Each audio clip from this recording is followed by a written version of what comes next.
Whoa! Whoa, boy! Well, looks like we're in a lazy cowboy town. I guess this place has got many a story to tell, let me tell you what. You have no idea for a skit this video, do you? You're just putting it in now because you've done one for the last few videos, or you're just putting it in just because you feel like you have to. Yeehaw! Woo! Let's chat. Put your listening ears on and talk to John. Hey everybody, John here, Too Old for Gaming, and it's Friday, so you know what that means. Another Let's Chat. And boy has there been fucking shit to talk about this week. A nerd's dream is what they should call it. So I'll be discussing all the events that happened on TV and cinema that I have been getting into, and I'll get into some other stuff as well, so let's get straight into it. But yeah, let's talk about like the big thing that happened. I know it would classify as two big things that happened, but I'm going to call the big thing the Game of Thrones thing. Of course, if you haven't seen the episode yet and are a Game of Thrones fan, what the hell is wrong with you? But obviously you can skip this section and go on to my next section, and we will, you know, this is going to be spoiler filled. I'm not going to lie. This is your warning. I will be talking about the episode as if the people who are watching either has seen the episode or doesn't care. Do you know what I mean? So, you've been warned. Spoilers. Now, this episode of Game of Thrones has been very controversial. It has split fans completely down the middle. It seems to be people either loved it or hated it. White and black, and there's no grey men. You know, it's a little Game of Thrones reference, the Onion Knight and Melisandre. But I might be... I can see the good... I could be the grey man in this situation.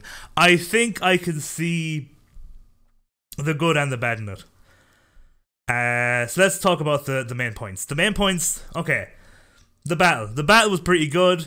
A lot of people giving out about not being able to see shit. And I'll admit, there were times when I hadn't a fucking clue what was going on. Okay, but at the same time, I didn't mind it because it was chaotic. It was like... I was so caught up because I thought... And I've gotten over this, by the way. I thought so many people were going to die. And a lot of people did die. A lot of characters did die. But a lot of characters had significant plot armor. But again, I've gotten over that. The greatness of an episode or a show isn't how many people die. People get too bogged down in that. I think a lot of people, including myself, built up just how big this episode is going to be. And it's big. Big implications. Big... It's actually massive. But they built it up in the sense of like, oh, all your favourite characters are going to die. A lot of people talk, because it's the long night. Especially, I'm a book reader as well. And like, the long night is supposed to be humanity's fight against darkness. It's supposed to be this unbeatable, overboding threat to humanity and to everything it stands for. And they did do a lot of things correctly. I like the whole thing they did in episode 2 where they explained that why he wants to kill Bran is because Bran has the history of everything. So if you want to kill humanity, you have to kill humanity's history. I like that. That was a revelation that I actually very much liked. But the battle itself, like, not taken into the some bits were hard to see. Thank you, by the way, Melisandre, for setting all that shit on fire, and then everybody could see things again. What I love about it is that they were like, do you think it might be hard to see, this battle? I don't know, but we know what we should do. What? Make a fucking winter storm come in, so that you actually can't see anything. Along with the darkness, but anyway. I've gotten over that. The battle itself I actually did enjoy. Few things I didn't like was the amount of times that they cut to a character and he'd have like 50 whites on him and he'd be like, no, and then it would cut away and then it would come back and he'd still be there like, I hope something happens soon. It's just like, oh, you're fine. They would have killed you already. But yeah, Arya going through that video game section, that was kind of weird. I did enjoy that scene, by the way, but it was straight out of a video game when she was sneaking through the freaking library, and she was trying like to have the zombies not see her. It just really reminded me of like The Last of Us or something. And then like when she actually picked up the item and threw it to gain their attention, I was like, this is a video game. This is a scene straight from you playing a video game and like distracting things and going around them. But it was good. I enjoyed it. I liked the whole stealth kill where she like instinctively stabbed me one in the neck and was like, shush, shush, shush, shush, shush, shush, shush, shush. Go to the ground. What else? I'm obviously going to talk about the end, but I'm trying to think of other stuff I wanted to talk about. Nothing else. That's the thing. That's why the episode bucks up more in my estimation, because nothing else really annoyed me in the episode. Ed, we all knew Ed was dead. You know, rhymes. Called it, by the way. If anybody from my groups of friends is watching this, we had a discussion before the show started, and it was what big name character is going to die first. And I said Dolorous Ed. And they all said, who? I went, Ed. Jon Snow is like, other than Sam, Jon Snow's best friend on the wall. Like, the man who's been with him since pretty much day one on the wall. You know, Ed. He always makes wisecracks. They were like, that's not a real character. And I was like, go fuck yourself. It is a real character. He's going to be the first to die. And he was the first to die. He was the first to die. So called it. Even if you're going to call shenanigans or whether he's a real character or not. I called it. The scene with Lyanna Mormont was fantastic. Brilliantly done. I was full sure. Like, I had flashbacks of fucking Attack on Titan. I thought he was going to pick her up and he was going to go. I thought they were just going to do horrific for horrific's sake. I thought he was going to go. I was full sure that giant was eating her. I was convinced. I was like, fuck, man. I was sitting back in my seat waiting for it. But no, she got the dagger. Boom. Yeah, it was good. Good way to go out. Theon. I'll talk about Theon when I'm talking about the ending. Fuck it, let's just talk about the ending. Nothing else in the episode stands out for something that annoyed me. Most of the episode was very, very good. I did enjoy it. I was sitting back, I was talking to my friend Tommy on Facebook. I was watching it live. And here in Ireland, you have to watch it on Sky Atlantic, so it's not HBO, so there is ad breaks. So anytime there's an ad break, I'd run over to the computer, and myself and Tommy would talk about what just happened. And pretty much every ad break was like, holy fuck. Fuck, man, this is some intense episode. They put the ad breaks in some crazy places. There was when, just before the dragon fight, ad break, literally just as the Night King raised up all the dead around Jon Snow. Ad break. Went back, Tommy was like, is Jon Snow dead? Don't tell me Jon Snow's going to die. I was like, I don't think Jon Snow's going to die, but you never know with this show. What about that smirk from the Night King? when they hit him with the fire, and he was like, you can't kill me like that, motherfuckers.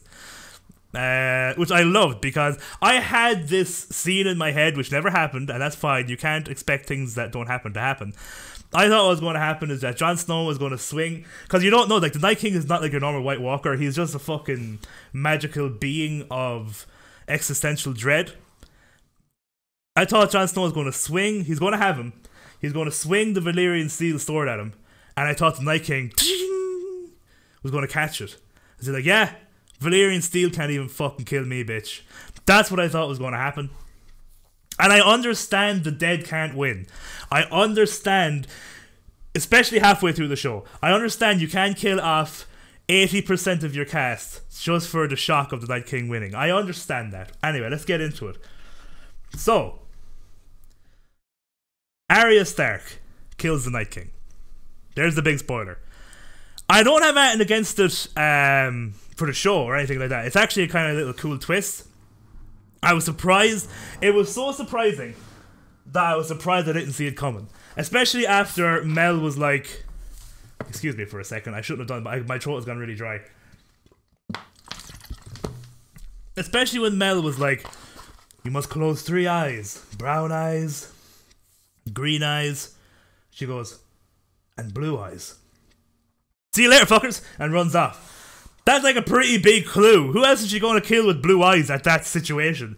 Maybe you could argue, I think she's going to kill a White Walker. What I thought was going to happen was that Arya was going to sacrifice herself, because that was the whole theme of why people don't die. And like, oh, the Lord of Light isn't finished with you yet. I thought she was going to sacrifice herself to distract the Night King. So that like someone else get the final blow. Why? The only reason I'm against Arya killing the Night King, and it's the nerdiest reason either, is the whole Azor Ahai, the whole prophecy of Azor Ahai. What did that even mean?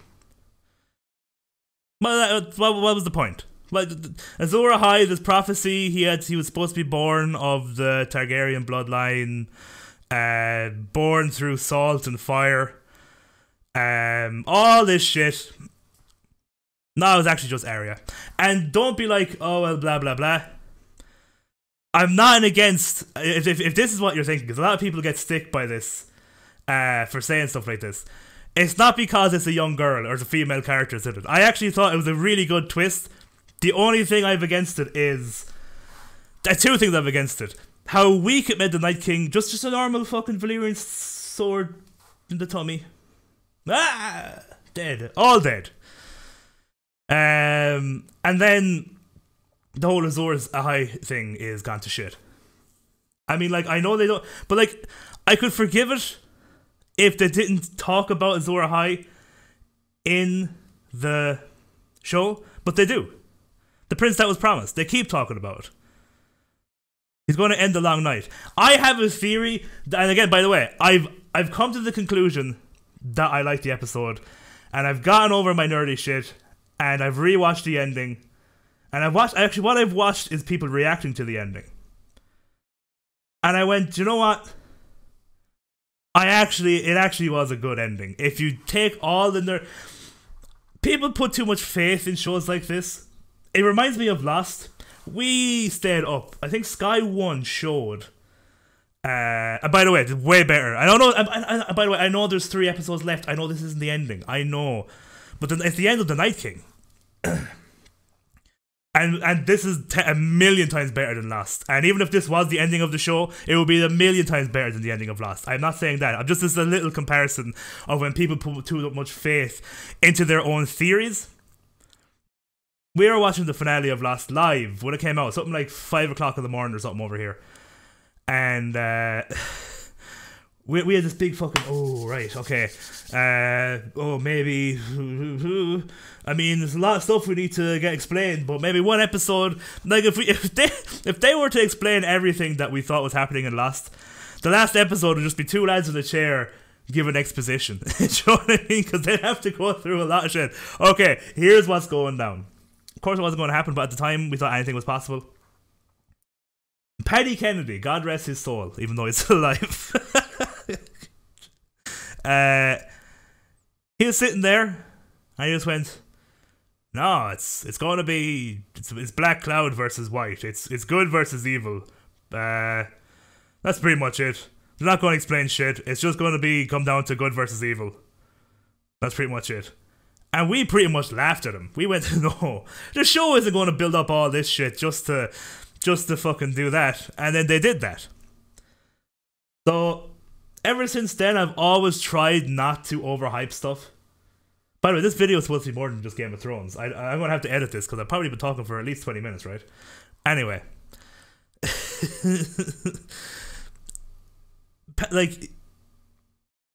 But the other thing that annoys me about it, right, is the interview that D&D, well, Benioff and the creators of the show had.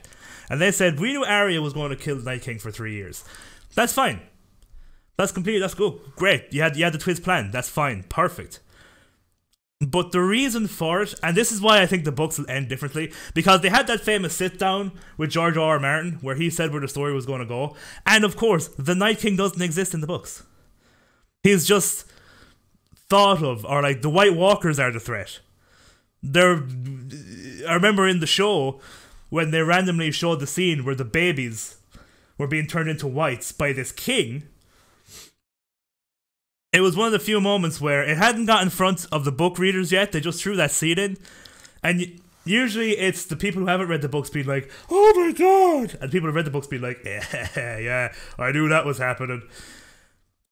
What happened here was people who didn't read the books were like, oh, okay, that's some sort of king of the White Walkers. Cool. And the people who were reading the books went, who the fuck is that? He's not in the fucking books. What the mind blown. There hasn't been a book since, so there is no Night King in the books. So I suppose they can do whatever the fuck they want with them. If maybe the Night King will never show up in the books. But back to, they said we wanted it to be Arya because we wanted it to be someone that you would least suspect. That was the whole reason why they did it. So they weren't thinking of the whole prophecy thing, angle of it, that they'd been building up for seasons. Why Mel thought Stannis was the prince who was promised. And then went, fuck, I was wrong. Actually, no, it's Jon Snow who's the prince who was promised. Actually, no, it's Jon and Dany who were the prince who was promised. And then literally, like, last minute, like, oh, I looked into your eyes. Yeah, you killed the Night King. Like, so is Arya the prince who was promised, or is that just completely written out the whole thing? I just realised that I forgot to talk about what I was thinking about with Theon. It's a good death for Theon. It was funny. But after knowing what the ending is, and the way Arya just had to do the little fishonk, stab him with the cat's paw, him dead. So he was vulnerable to Valyria's steel weapons and presumably dragonglass, who knows? But I would have loved it if Theon was like running, like actually got him. Oh fuck! That's why, like, I had no fear when Theon was running at him. I was like, you think you can kill the Night King with that? Okay. And then Arya's like, oh no, you actually can though. Bang, dead. You know. Anyway, I'm recording a little bit over. I kept saying season 2 instead of episode 2 in my actual outro to this, so I'm re-recording it, but pretty much saying the same thing. My final verdict is a 7 out of 10 for this episode. I did enjoy it, and I've gotten over the nerdy stuff. I'm looking at it as a show for entertainment and trying not to be ridiculously nerdy. It was a good spectacle. It was fun. Maybe a 6.5. And again, I said this is going to get me a bit of hate probably. I give episode 2 easily an 8.5 out of 10. It was one of my favourite episodes, maybe even a 9 out of 10. It was one of my favourite episodes, full stop. The writing, the pacing. I talk about it in the last episode of Let's Chat, but I prefer episode 2 than episode 3. So that's where I am. But episode 3 was fun. It was fun, alright? Come at me. But it wasn't what I thought it was going to be, which is fine. I don't know if I have time to talk about Endgame, because I spent so long on fucking Game of Thrones. I'm going to try and pick up the pace a little bit. What did I think of Endgame? It was fun. Again, it was fun. Not as good as Infinity War. I'd give Endgame an 8.5 out of 10. I give Infinity War like a 9.5. So they're that close. But like it's like when I'm ranking Dark Souls games. When I say it's not as good as Infinity War, I just mean that Infinity War was the pinnacle, and this was not. It didn't quite reach it. Great humor for one thing. It started off a bit dour, which I actually liked. I hear a lot of complaints about how it took a while for it to get going, and I liked the quiet moments. I liked everybody getting over the fact that half the world's population disappeared. I liked all that. I think Miss Marvel was a bit random in it. I haven't seen the Miss Marvel movie, but like she shows up and she's like, "Hey, I'm here now." Doesn't really do anything. Then she's like, "I have to go now, back to my home planet. Bye bye." Like a fucking Poochie out of The Simpsons. But then she shows up at the end, smacks a few lads around. And that's pretty much her whole contribution. I don't know, because the whole thing was supposed to be build up of like, remember before the Miss Marvel movie came out, and like the people were like, after the whole teaser at the end of Infinity War where he rings Miss Marvel on his little fucking phone before disappearing, and the Marvel Studios were like, Miss Marvel is going to be the most powerful superhero in the Marvel universe. And she's going to add so much to Endgame, it's going to blow your tits off. I reckon, again, I haven't seen Miss Marvel, and it's another movie that splits people down the middle. A lot of people didn't like it, and I'm wondering if they did a little bit of snippety snip snip, did a little bit of editing, and gave her a lesser role in the movie. I don't know. But she didn't do that much. She took down the whole big ship. Fair enough. Yeah, that was cool. But other than that, she went toe to toe with Thanos. He had to take the Power Stone off and punch her. Shows her might.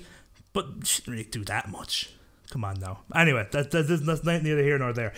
My only gripe with the movie, which again I've gotten over, which raised it in my estimation, because I've decided all time travel problems are silly, because time travel doesn't exist. You can't go, but how that makes sense? But the only reason I still have a slight problem with this is because they completely break their own rules. Because at one stage, as a joke, they go, hey listen, why don't we just go back in time and kill baby Thanos? You know? And then we come back to our time, skibbity bop, fucking fantastic. None of this ever happened. And then Professor Hulk goes, no, it doesn't work like that. You'd split off into another reality. You'd split off into another reality, but you would come back to your own reality. It's Trunks. In Dragon Ball Z. He goes back to the past to defeat Cell, but then he goes back to his reality. He can't change his reality. He just wants to go back and kill Cell because he wanted there to be a reality where Cell didn't destroy the world. You know what I mean? So yeah, I understand. I was like, okay, got it. Trunks, Dragon Ball Z, completely understand. Then how does just tell me, how does someone please tell me, because nobody else seems to have this problem, how does old Captain America work? How does he just break the rules that they set? I understand. See, what I thought was going to happen, I knew that's what he was doing, because it was, very obvious. He was like, I'll go back in time now. And what I thought when Professor Hulk was going to try and bring him back, I thought it was just going to be the suit, like the white time travel suit going. He's like, but where's Captain America? And then Bucky was going to go. He's happy because Bucky knows. And then it does the scene where it's Captain America in the past dancing with Agent Carter. And then that be the ending. Do you know what I mean? Or maybe even have Bucky being like, it being planned, Bucky being like, he's home. By the way, Falcon, Cap wanted me to give you this. The shield. That's how you sort that. It doesn't make sense that old Captain America is there. It makes absolutely no sense for the rules that they made up. But I'm over it because time travel doesn't exist, and that's just kind of a stupid complaint. But still, though, 8.5 out of 10. The comedy was great. The action scene was fucking fantastic for how busy it was on screen. It still was cohesive and made sense. Yeah, I didn't have many problems with it. A lot of people give out about some of the slower parts. It was fine with me. Didn't feel like 3 hours. You tell that to my arse though, cause sitting on that fucking cinema seat for 3 hours. We went early. We were sitting there for about half an hour before the show even started because it was the Friday. It only came out the Thursday, and like by the end of the fucking trailers that happened for about 25 minutes of trailers, I was starting to do the whole my arse is asleep. Oh no. So you can imagine what it was like 3 hours later. I was actually sitting there like worth it though. Good movie. Really enjoyed it. But my Twitch channel, Too Old for Gaming on Twitch, link is in the description as always. If you're not following me on Twitch, baby, follow me on Twitch. Please. Even if you don't want to watch me. I just like seeing the viewer count, or the follower count go up. But I finally became an affiliate on Twitch, which is like a few things you have to get. You have to have a certain amount of average viewers over a 30-day period, do a certain amount of streams, and you have to have over 50 followers. And there's a few things you have to do over a 30-day period. And I finally hit it with the thanks of the Republic of Players community. Especially had to give shout outs to Seamus Fanning, aka Maroxide. His channel will be linked down below. He's killing it on Twitch at the moment. He's got 275, I think, followers. He's nearly at it's either 275 or 225. I can't remember, but he's got a lot of followers on Twitch. And good for him, because he deserves every freaking bit of it, because he's good at what he does. He plays a lot of FIFA if you're interested. And he's also playing Sekiro, and he plays Apex Legends. He told me a long time ago, because I've been chasing affiliate for a while. He said, I'm going to get you affiliate, bud. I'm going to get you affiliate. And he definitely helped me with the viewers and everything. He got me, like, there was a period where he was playing FIFA, and I was streaming. And he finished up early, and he raided, if you don't know, if you raid someone's stream, what it is, when you finish your stream, you can raid someone else's stream, which basically means that you bring all the people that were watching your stream over to someone else's stream, and it really helps them out.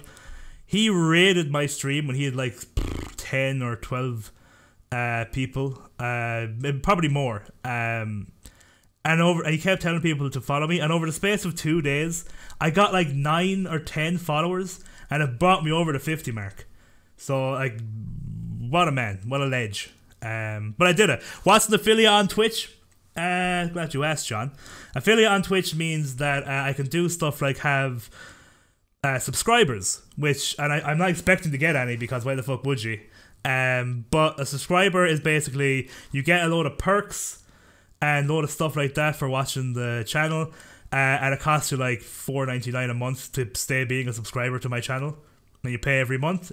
A lot of people do it. It's a big business over there on Twitch. I'm not expecting it to be on my one, by the way. I can get bits now, which is basically like throwing change at a homeless man. It's pretty much like 100 bits is like €1. So someone will cheer 100 bits, it'll come up in your stream. That's basically someone's just throwing you €1 for the good, for like, yeah, there's 100, there's €1. And you go, oh, thank you, sir. More money, please. But no, the fact that I got a bit tongue twisted. I haven't had a stream since being affiliate, because I got it on Tuesday, and I stream Mondays, Tuesdays, and Fridays. So I'll just be interested. Like, maybe someone will come on, and maybe someone will subscribe a month from now or 2 months from now, and I'll be like, oh my god, who will be my first subscriber? If anybody, who's going to show me my first bit, my first cent? I'll take it. I'll be fucking over the moon.